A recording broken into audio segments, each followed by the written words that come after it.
Nós vamos ler Apocalipse, capítulo de número 3, versículo de número 14.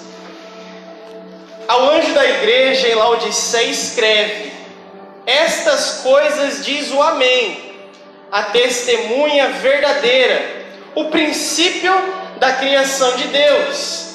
Eu conheço as tuas obras, que nem és quente e nem frio. Quem deras fosse frio ou quente. Assim, porque és morno, nem és quente e nem frio, eu estou a ponto de vomitar-te da minha boca. Pois dizes: eu sou rico, abastado, e não preciso de coisa alguma. Você nem sabe que tu és um infeliz, sim, um miserável, pobre, cego e nu.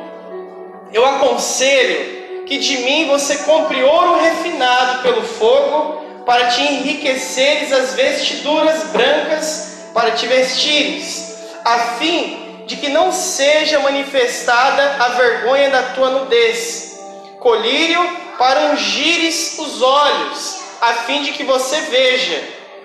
Eu repreendo e disciplino a todos quanto amo. Sê, pois, zeloso e arrepende-te. Eis que estou à porta e bato. Se alguém ouvir a minha voz e abrir a porta, entrarei na sua casa e cearei com ele e ele comigo. Ao vencedor dar-lhe-ei sentar comigo no meu trono, assim como também eu venci e sentei com o meu Pai no trono. Quem tem ouvidos para ouvir, ouça o que o Espírito diz às igrejas. Amém? Eu separei esse texto para nós falarmos hoje, e eu gostaria de ler também numa outra versão, que é a Bíblia, a Mensagem. É uma versão contemporânea. Tem alguns aí que já conhecem. Então é melhor você só ouvir, que não vai dar muito para você acompanhar. Não é uma tradução, é uma paráfrase. Então é um texto bem mais simples, bem mais explicado. Então acompanha aí nos ouvidos, quem tem ouvidos para ouvir. Então ouça agora o que o pastor vai ler para você, tá bom? Eu vou ler o mesmo texto que eu acabei de ler, com algumas palavras diferentes. Escreva a Laodiceia, o anjo da igreja: assim diz o Amém de Deus, a testemunha fiel e exata, a origem da criação. Eu conheço você por dentro e por fora. Eu vejo pouca coisa que me agrada. Você não é frio, também não é quente. Melhor que você fosse frio ou quente, mas você está estragado, apodrecido. Você me causa ânsia de vômito. Você alardeia: eu sou rico, faço e aconteço. Não preciso de nada nem de ninguém. Mas você é desprezível, um mendigo cego, esfarrapado e sem casa. Saiba que eu quero que você compre ouro de mim, ouro refinado pelo fogo. Então você será rico. Compre roupas de mim, roupas desenhadas no céu. Você já andou por aí seminu por muito tempo. E compre de mim remédio para os seus olhos. Assim você poderá enxergar de verdade. Eu costumo chamar a responsabilidade aqueles a quem eu amo, para incentivar, corrigir e guiar, para que vocês vivam da melhor maneira. Levantem-se então, façam meia volta e busquem a Deus. Olhe para mim. Estou batendo a porta.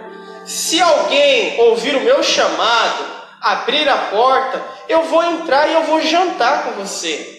Aos vencedores, vão se sentar comigo à cabeceira da mesa. Assim como eu, depois de vencer, tomei o meu lugar de honra ao lado do meu Pai. Esse é o meu presente aos vencedores. Se os seus ouvidos estão abertos, então ouça o que o vento, o Espírito soprando através das igrejas. Amém? Feche seus olhos, vamos orar em nome de Jesus. Coloque a mão no seu coração. Pai, oramos nessa noite Pedimos que a Tua palavra, a Tua boa palavra, a Tua poderosa palavra fale conosco, nos edifique, nos encha. Que o Senhor nos alimente com o alimento do Senhor, o alimento do céu. Que possamos crescer, que possamos ter o nosso coração fervoroso no Senhor e na Tua presença. Oramos, Pai, para que nessa noite o Senhor faça algo em nós, gere algo em nós. E isso que nós queremos é a transformação, Pai. É o que nós te pedimos em nome de Jesus. Amém? E amém. Glória a Deus. Aqui em Apocalipse é escrito carta às 7 igrejas do Apocalipse. Ou melhor, as 7 igrejas que existiam. E aqui em Apocalipse fala a respeito dessas 7 igrejas. A igreja de Laodiceia, onde dessa última carta, todas essas igrejas aqui eram igrejas reais. Então, escreve uma carta lá para a Igreja Batista Água Viva em Camaragibe. Era uma igreja que existia. A maioria das igrejas receberam exortações, elogios. Teve uma que recebeu só elogio. Teve uma que recebeu só exortação.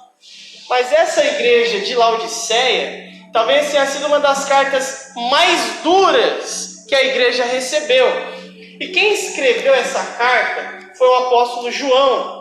Mas ele escreveu segundo aquilo que o Senhor disse para ele escrever. Por isso que a carta, no verso 14, ela começa dessa forma. Ao anjo da igreja em Laodiceia, escreve. Então, escreve lá para os líderes da igreja lá de Laodiceia. Eles precisam ler algumas coisas.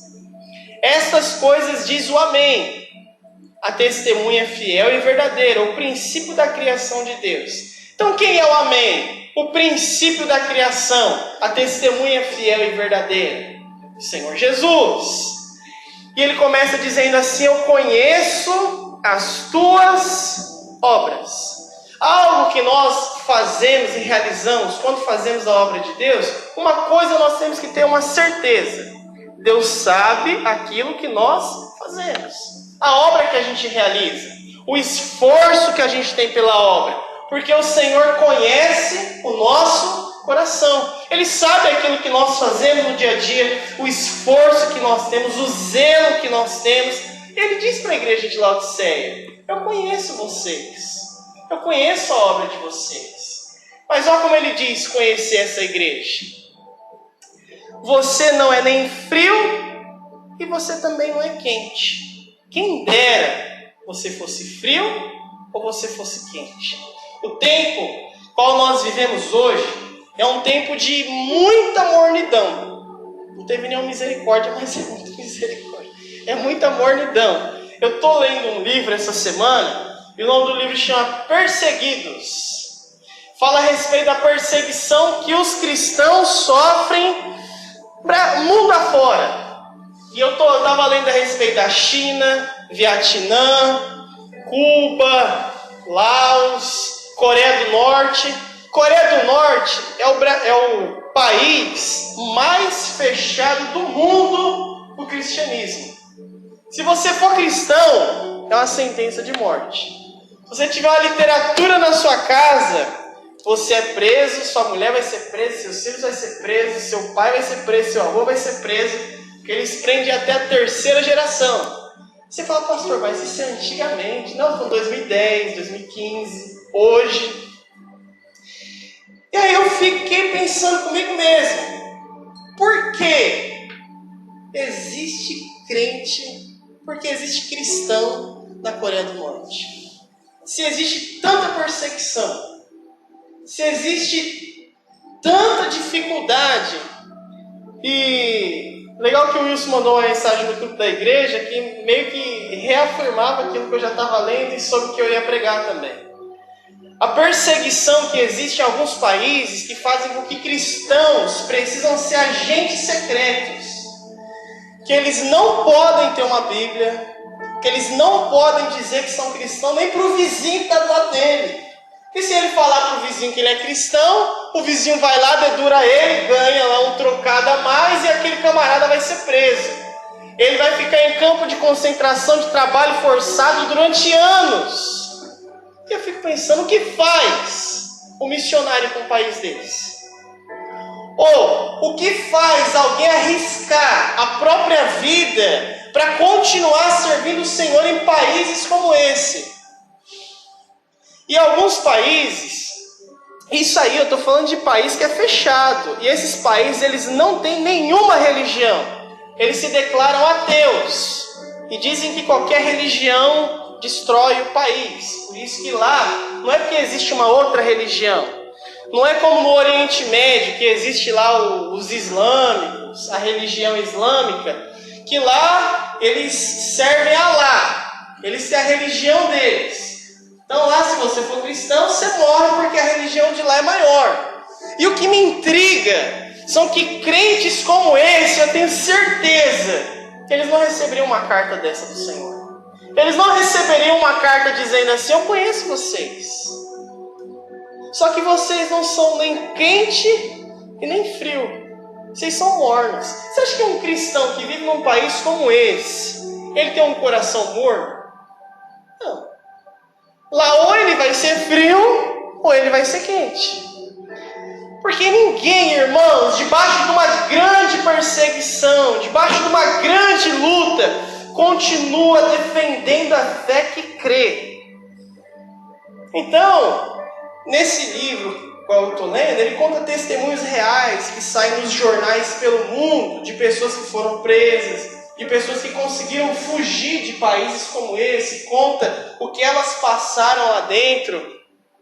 E conta que o quanto elas eram forçadas a negar sua fé, o quanto eram espancadas, torturadas. Quantos pastores simplesmente desaparecem. Quantos padres simplesmente desaparecem. Por quê? Porque querem pregar a palavra de Deus. Porque decidiram não ser mornos. Porque decidiram fazer algo. E o que nós vivemos na nossa geração atual, essa geração a qual nós vivemos, e posso dizer especificamente também no Brasil, é uma mornidão geral. Que aí eu paro para pensar. Se o que acontece lá na Coreia do Norte, que é o país mais fechado do mundo, o país onde mais existe perseguição no mundo, quantos de nós permaneceremos com o nosso coração ainda no Senhor? Ou melhor, não vamos nem exagerar uma Coreia do Norte da vida, mas uma China, um Vietnã, onde pode até existir igreja.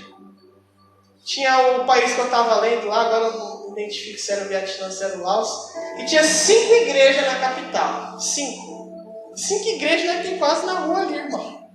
5. E quem manda na igreja? O governo. Quem coloca alguém na frente da igreja? O governo. O que você vai pregar? O que o governo mandar você pregar. Você não pode chegar lá e estudar uma palavra, estou sentindo de Deus, vou pregar algo. Não. Você não pode dizer que eles estão errados. Não. Você não pode pedir por liberdade religiosa. Não. Agora, quantos de nós permaneceremos com o nosso coração fervoroso diante de Deus, mesmo diante da perseguição? Hoje, irmãos, nós temos a liberdade que temos e isso gera em nós comodismo. É cômodo ser crente. É cômodo ser cristão. É até bonito. Fala, agora eu sou crente. Legal, gostei disso aí. Parece que hoje se torna algo moral. É um cara legal. Eu não quero só um cara legal. Eu não quero só ser um cara correto. Eu quero servir a Deus e ter e manter o meu coração fervoroso hoje, nos dias de hoje. Não olhar ao meu redor e ver uma mornidão grande. Hoje choveu, não vai dar para ir para o culto, não. Se tivesse um camarada cristão da Coreia do Norte, chega aqui, uma vez no culto, choveu, não deu para vir todo mundo. Ele falou, você tá brincando comigo. O pessoal não viu onde que choveu? É que aqui no Brasil as coisas é meio diferentes, né? Não funciona como funciona aí. Eles arriscam a própria cabeça para se reunir. Não igreja, porque não pode ter igreja, mas para se reunir nas casas. Porque lá a igreja funciona como funciona a nossa igreja. Entre aspas, em células. Eles se reúnem onde? Nas casas. Fazer uma visita lá, tá com o pastor Cis. Bom, quem não quer nada? Ninguém sabe que ele é pastor. Então vamos lá fazer uma visita lá, vamos lá comer alguma coisa. Quando chega lá, estão fazendo o quê? Buscando a Deus. Estão lá orando junto. Acho que não é para colocar um som alto desse aqui? Não.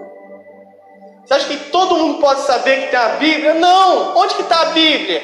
É aquilo que o cara leu de algum lugar que ele recebeu, de algum missionário que conseguiu chegar no país, leu, decora e queima. Acabou.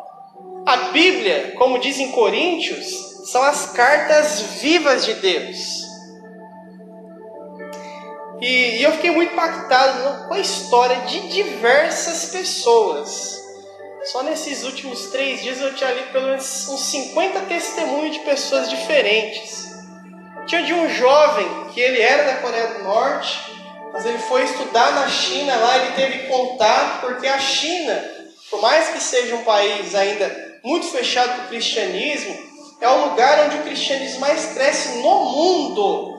No mundo, não é o Brasil que mais cresce, mas é a China, o lugar que mais cresce no mundo de cristãos. E diz que ele foi para lá estudar, teve contato com o cristianismo, ele sabia que não podia voltar, ele decorou alguns textos da palavra de Deus. E descobriram isso. E você ser descoberto é você acabar com a sua vida. Na China, diferente da Coreia do Norte, só você é preso. Mas na Coreia do Norte eles vão prender tudo. Que eles vão dizer assim, isso aqui é um fruto podre. Se ele é um fruto podre, a família inteira não presta. Pode jogar tudo na cadeia. E hoje, irmãos, o que nós temos aqui é um evangelho água com açúcar. Algo muito diluído. Algo muito, tô afim, não tô afim. Eu não tô legal, hoje eu não tô feliz, hoje eu não tô querendo. Não! Nós devemos pedir para que o Senhor aqueça o nosso coração e que nós tenhamos o nosso coração fervoroso. Nesses dias que a gente vive, como igrejas de Laodiceia. Quando eu digo igrejas de Laodiceia, eu quero dizer um contexto geral. Mas também eu quero falar de um contexto pessoal. Que você possa olhar para o seu coração e avaliar o que você vê. E o Senhor Jesus, quando dizia para eles, falava assim, você não é nem frio, nem quente. Eu estou a ponto de vomitar você da minha boca. Isso daí está me causando náusea. Você não é nem frio, você também não é nem quente, isso me causa ânsia. Isso não é forte para você, não, irmão? Quando você lê, eu lembro a primeira vez que eu li isso aqui, eu fiquei assim, meu Deus do céu, que negócio forte. Isso aí eu fiquei uns 3 meses mal na vida. Mas é a realidade. Causa essas coisas no Senhor. A palavra de Deus diz lá em Tiago, no capítulo 1, no versículo 5, que nós não devemos ser de ânimo dobre. E ânimo dobre não é ânimo dobrado. Ânimo dobre é aquele que uma hora quer e depois não quer. Agora quer.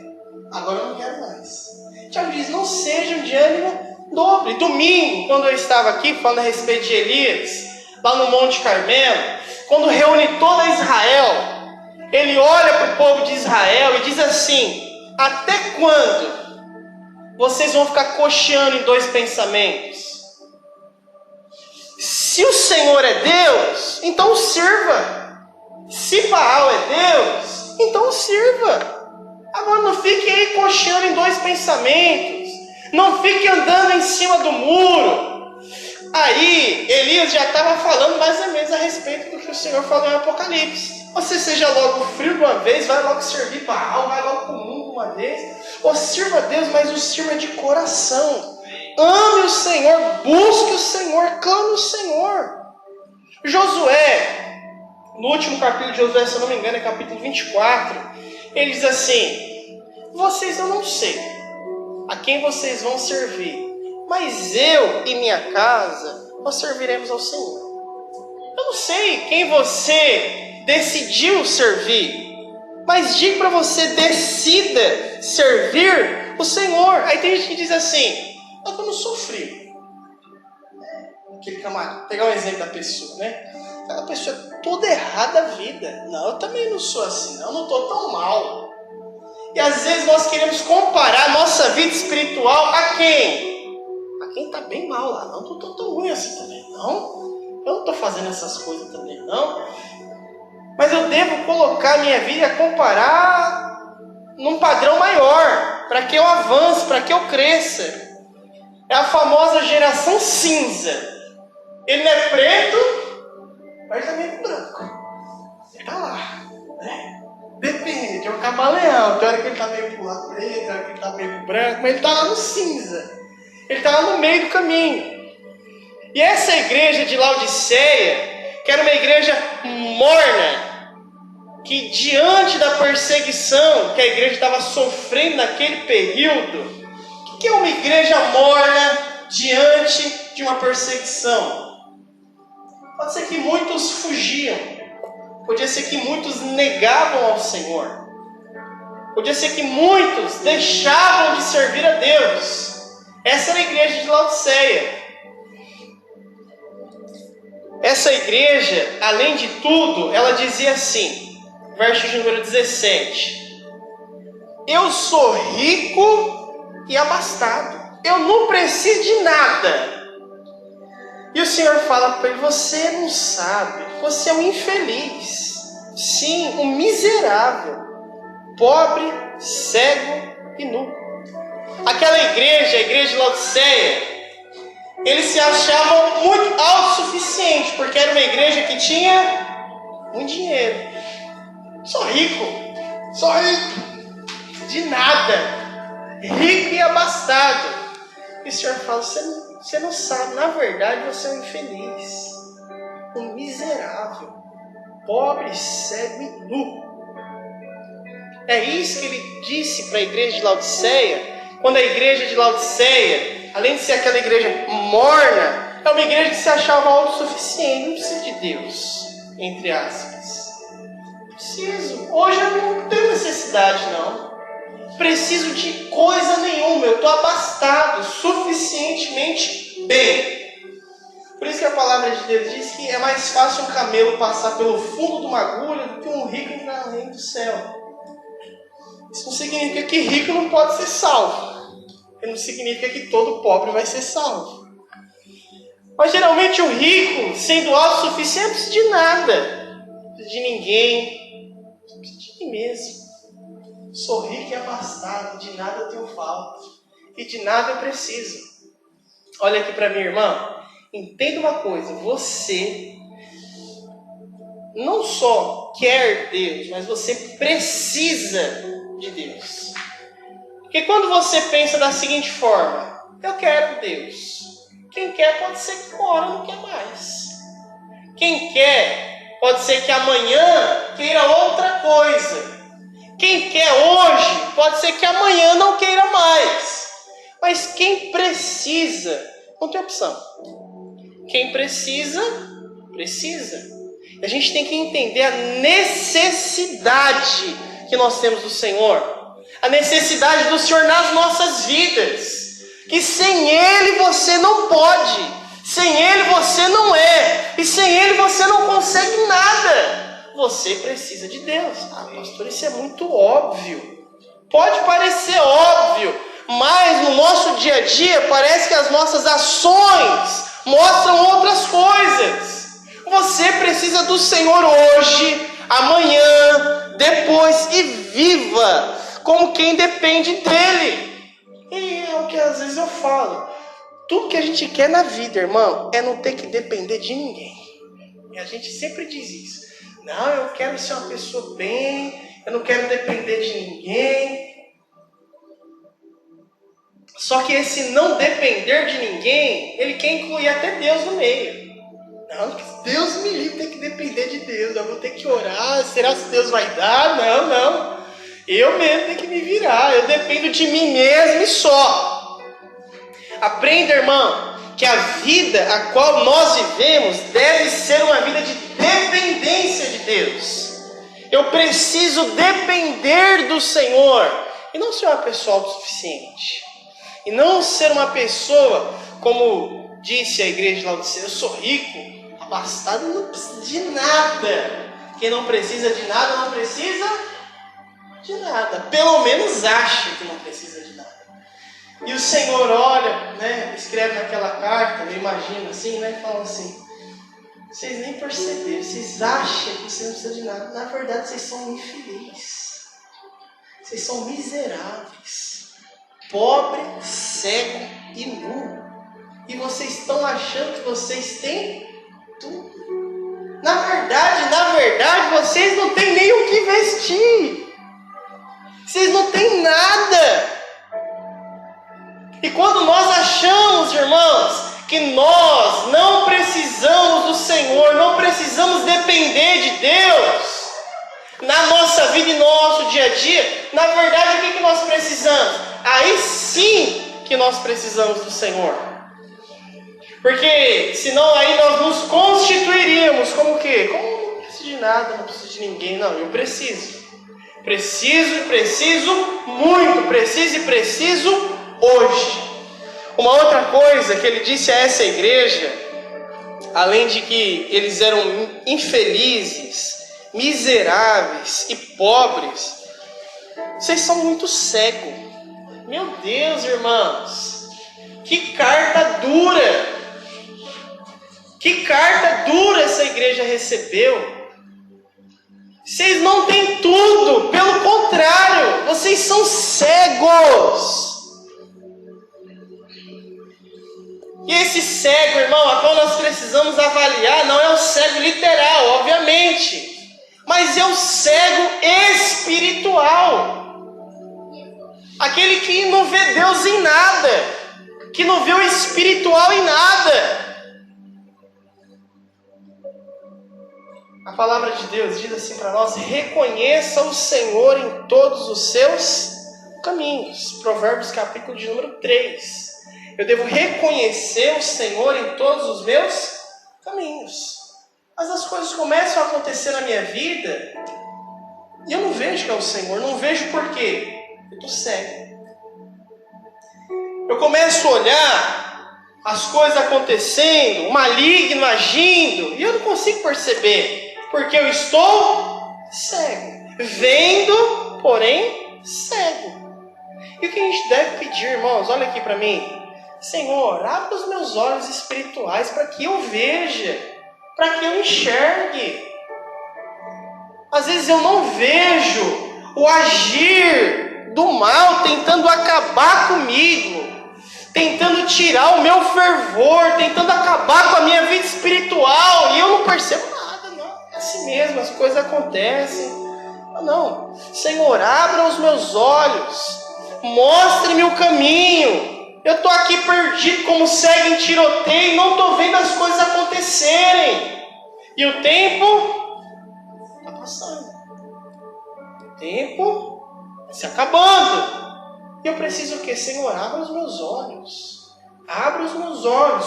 Que por mais que eu veja, talvez eu esteja cego. Olha que coisa maluca. Às vezes mesmo enxergando, nada eu vejo.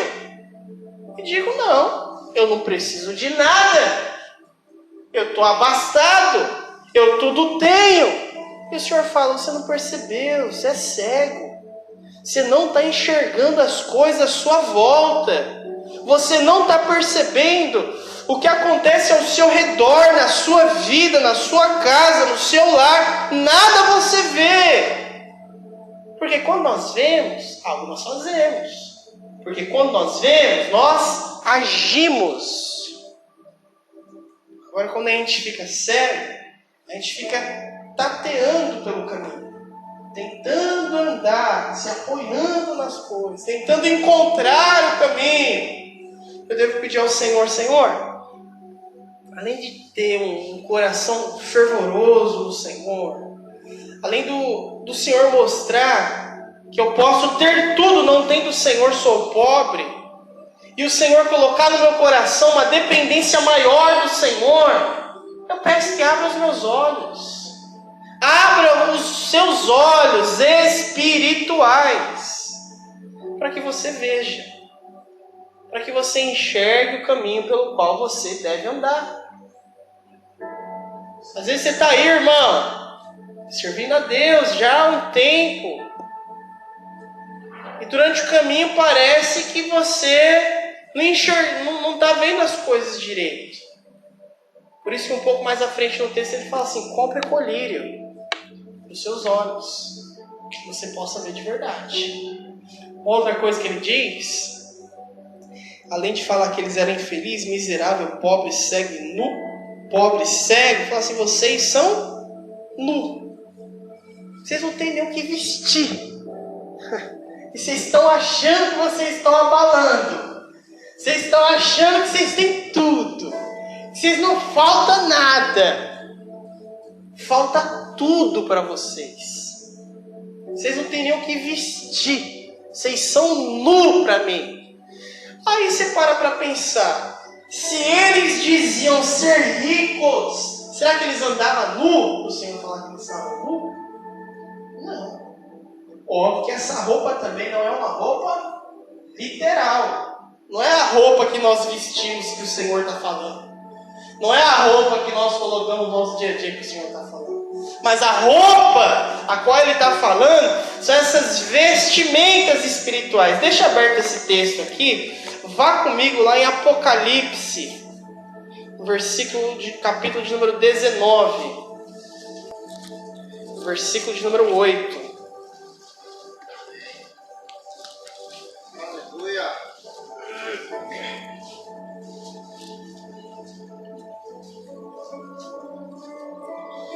Alguém achou Apocalipse aí? Muito difícil, não? Você já estava em Apocalipse, estava difícil. Apocalipse, capítulo de número 19. Diz assim, verso de número 8, amém? 19, 8.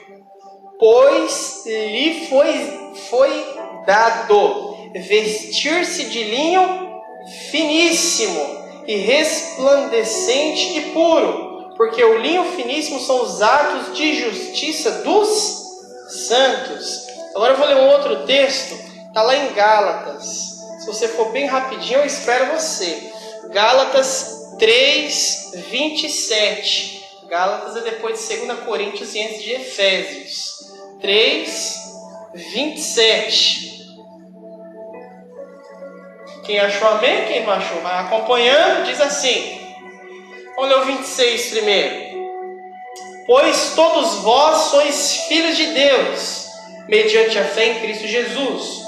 Porque todos quanto fostes batizados em Cristo, vos revestistes. Então você foi revestido. Opa, normal. Você foi revestido com outra roupagem. Que roupagem é essa? Essa roupagem é Cristo. Lá em Apocalipse ele fala de atos de justiça. É disso que nós estamos revestidos. Por isso que o Senhor fala assim para ele, para a igreja lá de Laodiceia. Pode voltar lá para Apocalipse 3. Diz assim: vocês estão nus. Vocês não estão revestidos de Cristo. Vocês não se revestiram do Senhor. Vocês não se revestiram de atos de justiça. O que são atos de justiça? É a obra da qual nós realizamos. Vocês não têm realizado essas obras de justiça. Vocês não estão revestidos de obras de justiça. Quando eu olho para vocês, vocês estão nus. Cadê as obras de justiça? Vocês estão nus. Eu olho para vocês, vocês não estão revestidos de Cristo. Vocês estão nus. E o que nós precisamos fazer então, irmãos? Além dessas coisas que eu já falei aos irmãos, para que a gente tenha um coração fervoroso no Senhor. Olha aqui, irmão. Um coração fervoroso é aquilo que nos mantém sempre. Sempre. Eu lembro quando eu vim de São Paulo para cá, eu tinha as minhas células lá em São Paulo, meu discipulado. Eu lembro que eu fiz uma reunião com eles antes de eu vir para cá. Eu falei para eles, eu não vou falar muita coisa, meu discurso vai ser curto, rápido e breve. Só uma coisa eu vou pedir para vocês: mantenha o seu coração aquecido no Senhor. Só. Isso para nós é muito importante, irmãos. Nós aquecermos o nosso coração no Senhor e não deixar com que a mornidão tome conta. Porque, entenda uma coisa, irmãos. Tudo o que é quente, ele vai se esfriar.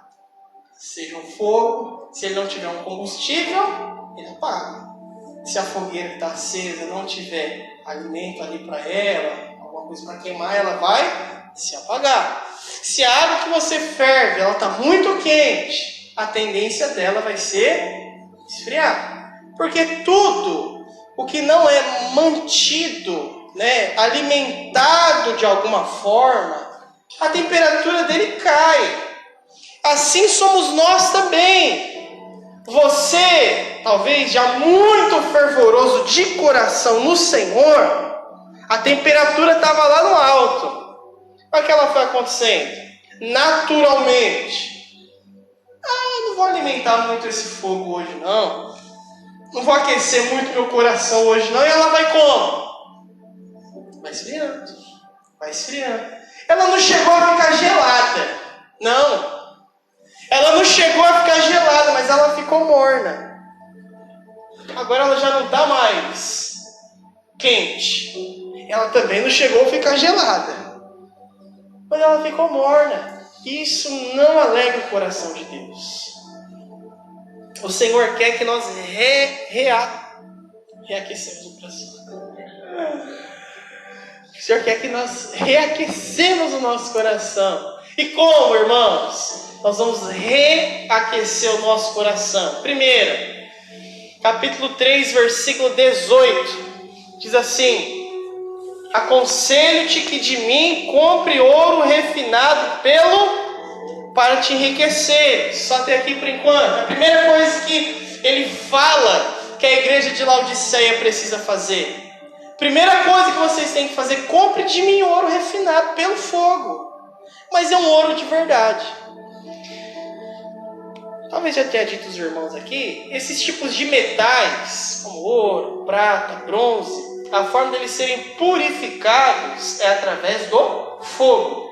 Então eles aquecem o metal, e o metal, quando ele é muito aquecido, ele começa a se separar de qualquer impureza que tem. Eu já vi isso uma vez até em aqueles videozinhos do YouTube, aquela prata derretida, o camarada vinha com um palitinho assim em cima e tirava aquela sujeirinha, só isso, pronto. A prata estava purificada pelo fogo, porque aquela igreja, ela dizia assim: eu sou rica, eu sou abastada e de nada eu tenho falta.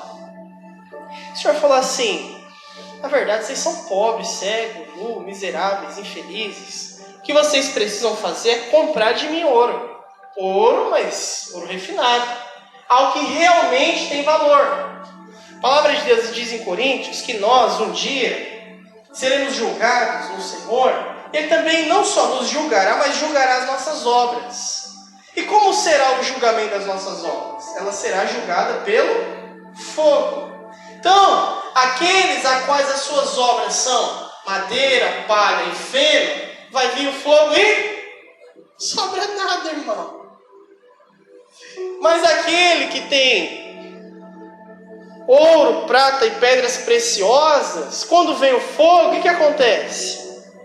Somente purifica ainda mais as obras que você realizou. Por isso que aquilo que nós realizamos para o Senhor, irmãos, não deve ser qualquer obra, não deve ser qualquer coisa, não deve ser de qualquer jeito. Porque quando o fogo vem para provar as nossas obras, aquilo que nós fazemos, aquilo que nós realizamos, o que vai sobrar lá, irmão? Ixi, eu já montei uns gravetinhos lá. Mas que nós possamos pedir ao Senhor, quando nossas obras aí virem ser provadas, que o Senhor também possa encontrar nas obras a qual nós realizamos na nossa vida ouro, prata e pedras preciosas também. Quando ele diz assim para a igreja, eu quero que você compre de mim ouro, olha aqui, irmão, eu quero que você pense agora para você. O que é que você tem de valor hoje na sua vida? O que para você é muito valioso? Pensa primeiro aí, acho que você vai dizer logo sua família, legal, mas também algum bem material. Qual bem? Você vai, isso aqui é algo valioso que eu tenho. Deve valer uns 15 contos isso aqui. O que você tem de valor, irmão? Você vai, isso aqui é algo valioso. O Senhor falou assim, isso que você pensa ser valioso, não é valioso. Compre de mim algo que realmente é valioso. Compre de mim ouro refinado pelo fogo. Trocar o ouro material, essas coisas materiais, por uma riqueza espiritual. A palavra de Deus diz em Lucas que a vida de um homem ou de uma mulher, a vida de um homem não constitui nos bens que ele possui. Fulano tem muitas coisas, ele é um grande homem. Fulana tem muito dinheiro, ela é uma grande mulher. Mas a vida de um homem não constitui nos bens que ele possui. A sua vida não é medida por aquilo que você tem, materialmente falando.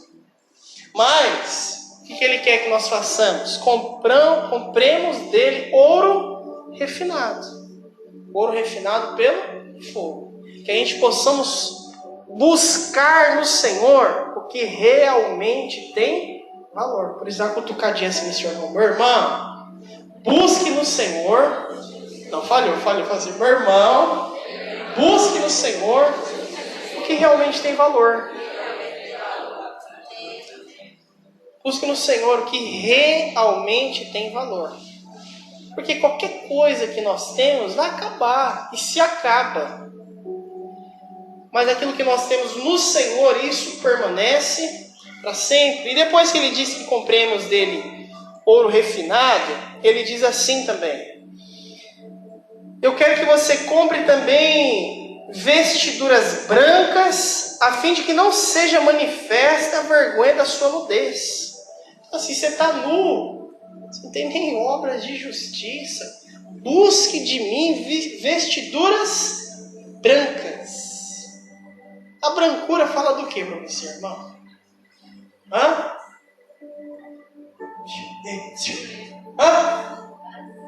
Mais? Que mais? Hã?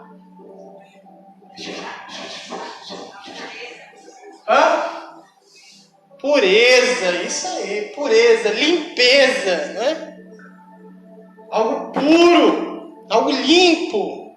Compre de mim vestiduras brancas.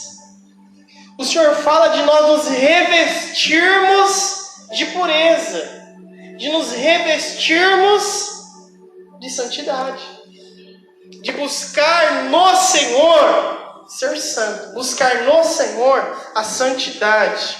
Você está nu, coloque uma roupa para se cobrir. Agora não coloca qualquer roupa, não coloca qualquer trapo. Coloque vestiduras brancas a fim de cobrir a sua nudez. E outra coisa que ele diz para nós, no versículo 18 ainda, diz assim, e compre também colírio para os seus olhos, a fim de que você veja. Compre colírio para os seus olhos, a fim de que você realmente enxergue. Que você está cego e não percebeu que está cego.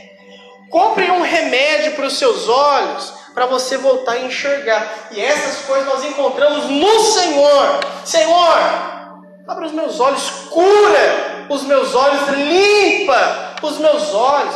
Eu estou com uma visão turva, não estou enxergando direito. Abre os meus olhos para que eu possa ver.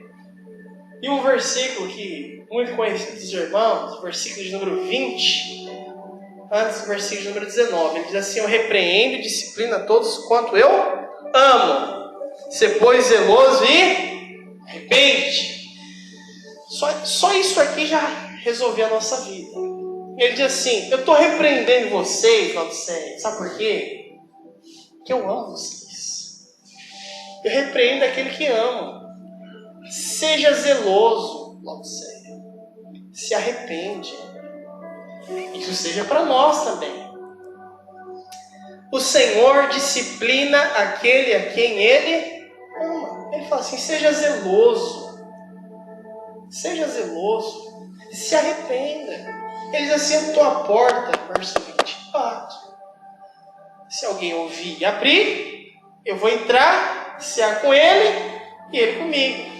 E às vezes a gente usa muito esse versículo para evangelizar, né? A gente vai lá e fala assim: ó, o Senhor está à porta, Ele bate. Se você abrir, Ele vai entrar, vai cear com você, você com Ele. Você abrir a porta do seu coração. Irmãos, eu não estava escrevendo isso aqui para alguém se converter. Ele estava escrevendo isso aqui para a igreja de Laodiceia. A igreja de Laodiceia tinha deixado o Senhor lá do lado de fora. O Senhor não estava lá dentro do coração dele. E ele fala: ei, eu estou batendo, eu quero entrar aqui. Aí você fala: Senhor, meu coração está assim meio apertado, acho que não vai caber agora não, deixa eu resolver algumas coisas. Aí depois o Senhor entra. Já ouviu essa conversa já? A fulano, ele fala assim: ó, pastor, eu quero aceitar Jesus. Eu falei: amém. Mas agora não, porque eu tenho que resolver umas coisas primeiro. Depois que eu resolver essas coisas, eu vou aceitar Jesus. Eu falei: esse coração é bem pequenininho então, né? Não cabe muita coisa não. E o que a gente tem que entender? Que o Senhor é aquele que tem que ocupar o nosso coração. Amém?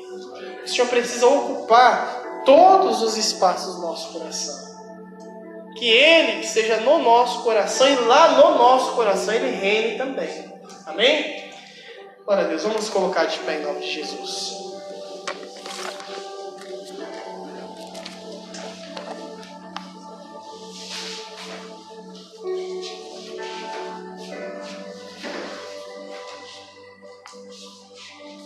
Amém. Feche os seus olhos.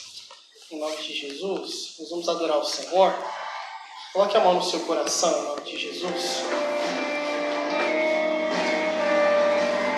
Senhor, que nós possamos buscar no Senhor o ouro refinado, aquilo que realmente tem valor. Não as coisas passageiras. Não as coisas que hoje estão aqui e amanhã não mais.